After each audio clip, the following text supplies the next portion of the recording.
حقیقت پلس کے معزز دوستو السلام علیکم۔ صدر ٹرمپ کا سعودی عرب کو $8 ارب کے ہتھیار فروخت کرنے کا فیصلہ، مشرق وسطی میں مزید 1500 فوجی بھیجنے کا فیصلہ، ایرانی پاسداران انقلاب آئل ٹینکروں پر حملوں کی براہ راست ذمہ دار ہے جان بولٹن۔ مزید ڈسکس کرنے سے پہلے آپ سے گزارش ہے چینل کو سبسکرائب کر کے بیل کے نشان کو دبا دیجیے۔ ایران کے ساتھ کشیدگی کے تناظر میں امریکی صدر ٹرمپ نے سعودی عرب کو $8 ارب کے ہتھیاروں کی فروخت کا فیصلہ کیا ہے۔ امریکی وزیر خارجہ مائک پومپیو نے اس فروخت کے فیصلے کے متعلق کانگریس کو مطلع کر دیا ہے۔ ان کا کہنا ہے کہ ایران کی باطن سرگرمیوں کے لیے ہتھیاروں کی فوری فروخت ضروری ہے۔ انہوں نے کہا کہ ایران کی سرگرمیاں مشرق وسطی کے استحکام اور امریکی دفاع کے لیے خطرہ ہے، اور ایران کے مشرق وسطی سمیت خلیج میں مزید رجحانات کو روکنے کے لیے جلد از جلد ہتھیاروں کی منتقلی کرنی ہوگی۔ واضح ہے کہ ہتھیاروں کی ایسی فروخت کو عموماً کانگریس کی منظوری چاہیے ہوتی ہے، لیکن صدر ٹرمپ نے $8 ارب کے معاہدے کی منظوری کے لیے ایسے وفاقی قانون کا استعمال کرنے جا رہے ہیں جسے کم ہی کام میں لایا جاتا ہے، اور اس کی مدد سے منظوری کے عمل میں کانگریس کا کردار نہیں رہتا۔ دوسری جانب امریکہ نے مشرق وسطی میں مزید 1500 فوجی بھیجنے کا فیصلہ کر لیا ہے۔ صدر ٹرمپ نے کہا ہے کہ فوجی خطے میں پہلے سے موجود فوجیوں کی حفاظت کریں گے۔ امریکہ اور ایران کے درمیان تناؤ اور کشیدگی برقرار ہے۔ امریکہ نے مشرق وسطی میں مزید 1500 فوجی بھیجنے کا فیصلہ کر لیا ہے۔ وائٹ ہاؤس میں صحافیوں سے گفتگو میں امریکی صدر ڈونلڈ ٹرمپ نے کہا کہ مشرق وسطی میں امریکی مفادات کا تحفظ ضروری ہے۔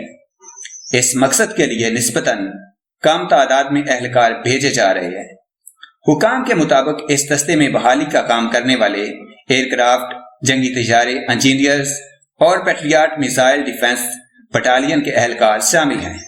اس سے قبل امریکہ کی جانب سے فوجیوں کی تعیناتی سے متعلق خبروں کی تردید کی جاتی رہی تھی۔ امریکہ کی جانب سے ایران کے ساتھ جوہری معاہدہ ختم کرنے کے بعد دونوں ممالک کے مابین کشیدگی بڑھ گئی ہے، اور واشنگٹن نے خلیج فارس میں بحری جنگی بیڑا اور B-52 بمبار طیارے تعینات کر دیے ہیں۔ ٹرمپ انتظامیہ نے کہا ہے کہ اس نے کانگریس کو بتا دیا ہے کہ وہ ہنگامی حالات کے تحت حاصل اختیارات کا استعمال کرتے ہوئے کانگریس کی منظوری کے بغیر سعودی عرب کو اسلحہ کی فروخت یقینی بنائے گی۔ ادھر امریکہ کی قومی سلامتی کے مشیر جان بولٹن نے باور کرایا ہے کہ مشرق وسطی میں ایران اور اس کے ایجنٹوں کے حالیہ حملے تشویش کا باعث ہیں۔ بولٹن کے مطابق آئل ٹینکروں، پمپنگ اسٹیشنوں، عراق اور سعودی عرب پر حالیہ حملوں نے گہری تشویش کو جنم دیا ہے۔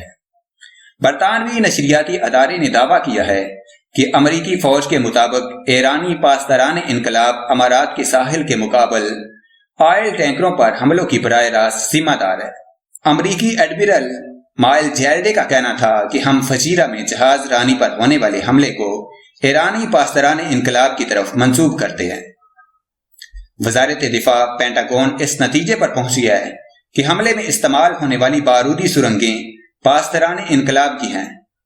ادھر امریکی صدر ڈونلڈ ٹرمپ 1500 اضافی فوجیوں کو مشرق وسطی بھیجنے کی منظوری دینے کا اعلان کر چکے ہیں۔ ٹرمپ نے باور کرایا ہے کہ مشرق وسطی میں اضافی فورسز کی تعیناتی ایک احتیاطی اقدام ہے جس کا مقصد تحفظ فراہم کرنا ہے۔ اس سلسلے میں امریکی عہدیداران نے امریکی نشریاتی ادارے کو بتایا کہ ارکان کانگریس کو اس نوٹیفیکیشن سے آگاہ کر دیا گیا ہے۔ یہ پیش رفت مشرق وسطی میں امریکی عسکری وجود میں اضافے سے متعلق پینٹاگون کی تجاویز پر بحث کے لیے وائٹ ہاؤس میں منعقد اجلاس کے ایک روز بعد سامنے آئی ہے۔ اس سے قبل 3 امریکی ذمہ داران نے بتایا تھا کہ امریکی تجزیے میں انکشاف ہوا ہے کہ اس بات کا انتہائی غالب گمان ہے کہ بحری جہازوں کو لپیٹ میں لینے والے حملوں کے پیچھے ایران کا ہاتھ ہے۔ ذمہ داران کے مطابق چاروں بحری جہازوں کو ان کے خیال میں دھماکہ خیز آلات کے ذریعے حملے کا نشانہ بنایا گیا۔ امریکی وزارت دفاع پینٹاگون نے کہا ہے کہ امریکہ مشرق وسطی میں ایران کی طرف سے لاحق خطرات کے تدارک کے لیے مزید 900 فوجی بھیجے جائیں گے۔ اس کے علاوہ خطے میں پہلے سے موجود 600 فوجیوں کے قیام کی مدت میں توسیع کی جائے گی۔ اس طرح مشرق وسطی میں ہنگامی بنیادوں پر تعینات کیے جانے والے امریکی فوجیوں کی تعداد 1500 ہو جائے گی۔ ٹرمپ نے پہلی بار چین سے ٹریڈ وار ختم کرنے کا اشارہ دے دیا ہے۔ ہواوے پر اس لیے پابندی لگائی ہے کہ یہ ٹیلی کام کمپنی امریکی سلامتی کے لیے خطرہ ہے۔ امریکی صدر ڈونلڈ ٹرمپ نے پہلی بار چین کو امریکہ سے جاری ٹریڈ وار ختم کرنے کے لیے معاہدہ کرنے کا اشارہ دیا ہے۔ وائٹ ہاؤس میں صحافیوں سے بات کرتے ہوئے ٹرمپ نے کہا تھا کہ امریکہ نے ہواوے پر اس لیے پابندی لگائی ہے کہ یہ ٹیلی کام کمپنی امریکی سلامتی کے لیے خطرہ ہے۔ انہوں نے مزید کہا کہ ہواوے کے اقدامات فوجی نقطہ نگار سے امریکہ کے لیے نہایت خطرناک ہیں۔ تاہم چین کی جانب سے ٹھوس موقف کے بعد ٹرمپ نے یو ٹرن لیتے ہوئے کہا ہے کہ چین سے تجارتی معاہدے پر مذاکرات ہو سکتے ہیں، جن میں ہواوے کا معاملہ بھی شامل ہے۔ ادھر چین نے امریکی اقدامات کو غنڈہ گردی قرار دیتے ہوئے مسترد کر دیا ہے اور تجارتی جنگ میں قیمتی دھاتوں کی امریکہ برآمد پر پابندی عائد کرنے پر غور کرنے کا اعلان کر دیا ہے۔ قیمتی اور ناجاب دھاتیں ٹیکنالوجیکل ڈیوائسز بنانے کے لیے اور اس کے ساتھ ساتھ طیارہ سازی میں بھی استعمال ہوتی ہے۔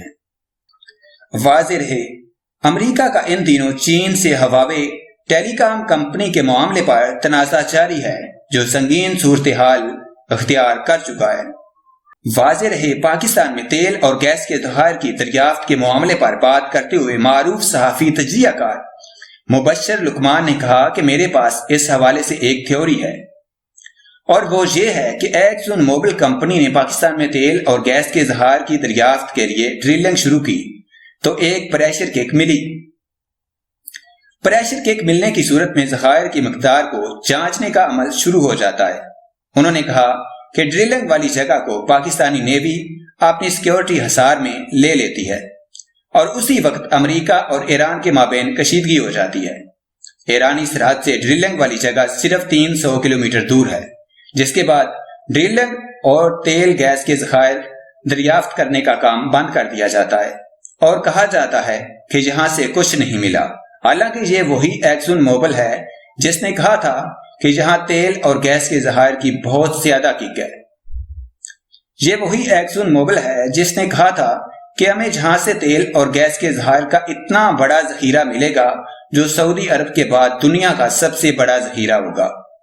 یہ ذخیرہ ایران سے بھی بڑا ہوگا، اور وہی ایکسون موبل کمپنی دنوں میں نہیں بلکہ گھنٹوں کے اندر اندر اپنا کام ختم کر کے اس خطے سے نکل گیا ہے۔ اس کا مطلب ہے کہ کہیں نہ کہیں کوئی بہت بڑا سیکیورٹی رسک ہے، کیونکہ اگر ایک جگہ کنواں نہ کھودا جائے تو دوسری، تیسری اور چوتھی جگہ کھودا جا سکتا ہے۔ ایسے ایریا میں جہاں ہائی پروبیبلٹی تھی وہاں ایک دم سے سب کچھ نیگیٹو ہو گیا اور سب نے بیک اپ کر لیا۔ مبشر لقمان نے کہا، یہ سب کچھ سوچنے کی بات ہے۔ کیا مودی کا دوبارہ انتخابات میں جیتنا آنے والے دنوں کے لیے ہمیں کوئی مخصوص اشارہ دے رہا ہے؟ کیا نیتن یاہو کا اپنی جگہ پر آنا کسی طرف اشارہ ہے؟ کیا خطے میں ایران اور سعودی عرب کے تعلقات خراب ہونا مستقبل میں خدا نہ خواستہ خطے میں بڑی تبدیلی کی طرف اشارہ ہے؟